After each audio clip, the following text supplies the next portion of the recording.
Lauren Brownlow, a few weeks ago, maybe even a couple of months ago at this point, the Olympic Committee or the U.S. Olympic Committee agreed to allow NFL players to be a part of the flag football that is going to happen at the Olympics in 2028 in Los Angeles. And you and I had the discussion of, is there any Panther we could see making Team USA?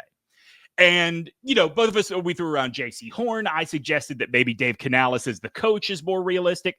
We might have been talking about the wrong team, because if you want to talk about who not only really is one of the best in his country or from his homeland in the NFL, but also seems very dedicated to playing in the Olympics, it is Chuba Hubbard. Oh, Canada.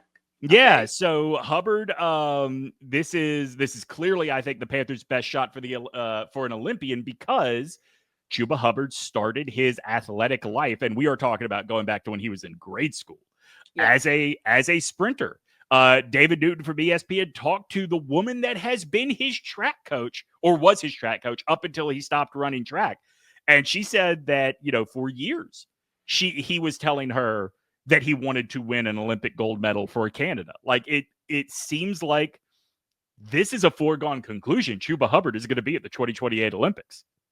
Probably, although Canada, they've been churning out some athletes lately in these other. So we'll see. I think you're probably right, but so it's funny. Chuba has a Team Canada in mind for flag football, and he notes that there is a lot of Canadian NFL talent on the defensive side of the ball.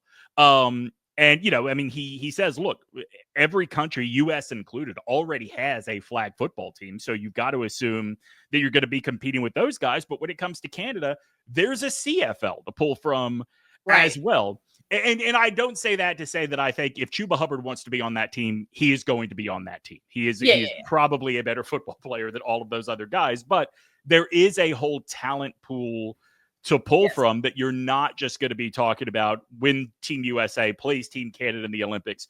You are not going to be talking about all pros versus whoever's available. There are going to be guys that have gotten significant reps in various places for Team Canada. And Chuba could be, both the statistical and emotional leader of that team. Look, I want him to be happy and to flourish and to do, but I swear to God, if he tears his ACL, this is something I think about all the time. I mean, I actually, for the 2024 Olympics, like you see, I'm wearing my Celtic shirt right now. I was glad Jason Tatum didn't play a lot. I didn't like how much they were playing Derek White. I don't. I get it. I know we're all supposed to view playing for your country as the greatest honor of all. Country ain't paying your bills, dog.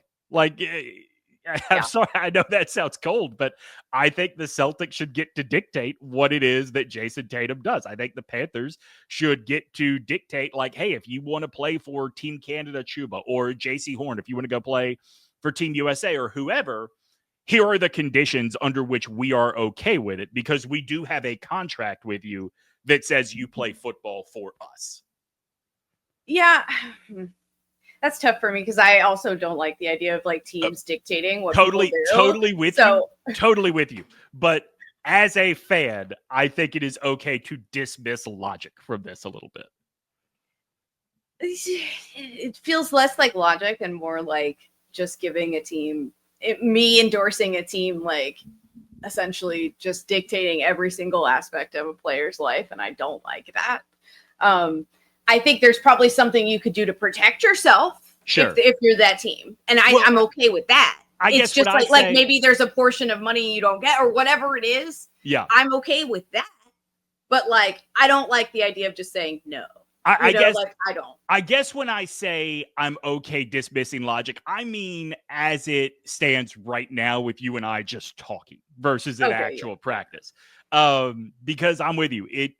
It makes me nervous. I think it makes me nervous on top of just the idea of seeing, one of your team's players adding reps, because I don't like this. I don't think this is necessary. I think flag football in the Olympics is fucking stupid.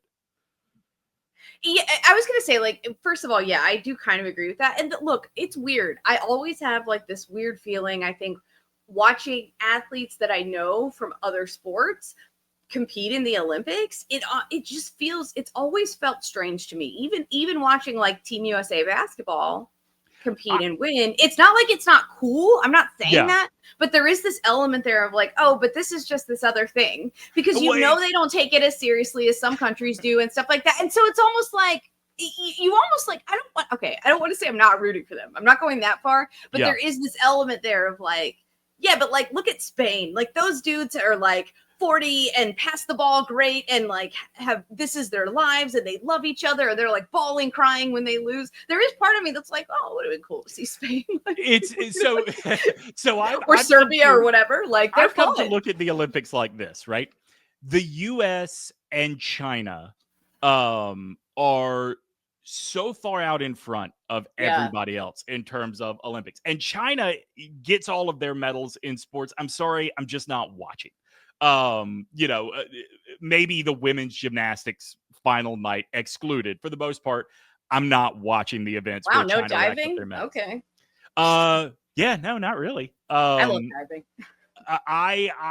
So I have come to, do I want the U.S. to win? If it's close, of course, I'm going to root for, like, when Michael Phelps has tried to out-touch somebody at the wall, of course I'm rooting for the U.S. But at this point, we are so good at everything that I want, like, the dude from Tonga winning the first medal in his country's history. Yes, that's the guy I'm rooting for. That's part of what it is. And there's also like there's a place for certain sports, right? So like I will never I'm not that I watch golf that much as it is. I will never watch Olympic golf. I don't watch Olympic tennis, and I will watch tennis, but I'm just like, I don't really care.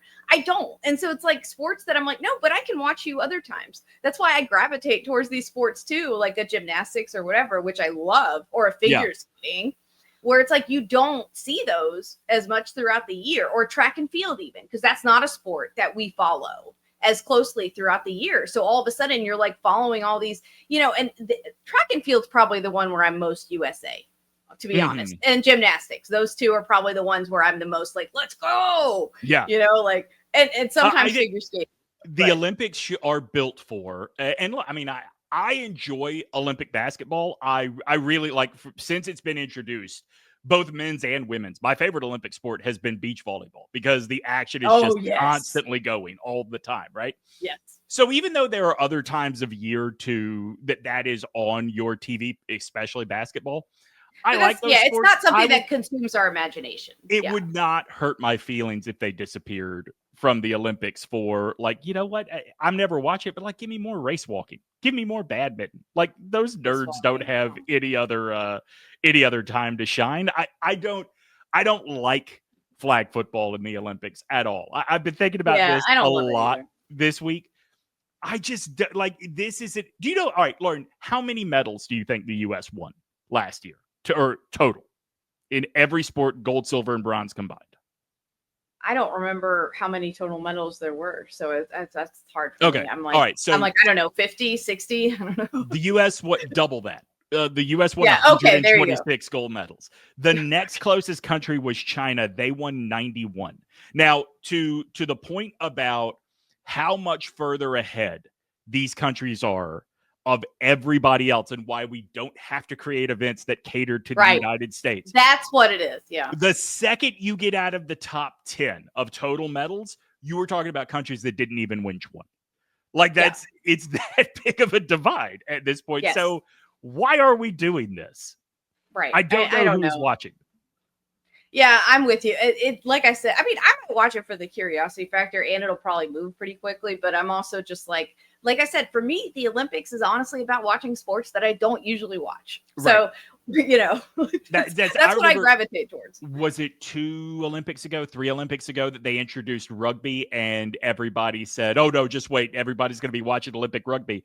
And the entire time, the only highlight we've had of Olympic rugby is that American woman whose name I forget, going literally end zone to end zone, throwing people off of her. Like, I don't think that is necessarily a successful Olympic program. We just got a fun moment out of it. Yeah, I don't know. Rugby's a tough one because it's one of those sports that's difficult to just jump into. I mean, it's Sure. not super. It can be. It's complicated. Some of the rules, you're like, what? Huh? Yeah. It's hard. Well, It can be hard to follow. That's why it works as highlights on social media, because Right. you can see. God, it's going to drive me nuts if I can't remember this woman's name. Watch the Six Nations show though, if you want a rugby or Three Nations. It was Three Nations, Six. It's on Netflix. It's about like rugby between like anyway. Watch it. It's really good. You can understand the highlights of because just in highlight form it looks like football, right? You don't have to know the rules. You just know that is a hoss stiff arming somebody that is going to go flying across the field. My friends in college played rugby, and so did my ex. And so, like, any time they talked about scrums in football, he would get so mad and be like, "That's not what a scrum is," because it's not. It's like a rugby term, and it's not quite what scrums are. Very specific things. So it was just funny to me. But yeah, it's not always the like friendliest TV watching sport or whatever. And all my friends played in college. I still could not tell you almost anything. So, except that when all my girlfriends were like, "You want to go out and play?" I was like, I played tennis. I was like, yeah. I don't do. Your girl does not do contact sports. So we went down to Pride on Saturday, and Raleigh Rugby was one of the places that had a booth set up, and it was so funny because everything else for the most part is like little boutiques, like stores, right? And then there's Raleigh Rugby giving people information about they knew where to go. Yeah. But also, Lauren, it was so funny to watch these people that think, oh, it's going to be flag football, suddenly discover what rugby is and immediately lose interest. That's the thing. Like at least half the people, almost half the people that I knew well in college that played rugby got at least one super serious injury that they were like, okay, I'm playing a club sport, but this is not worth it. I'm like, right.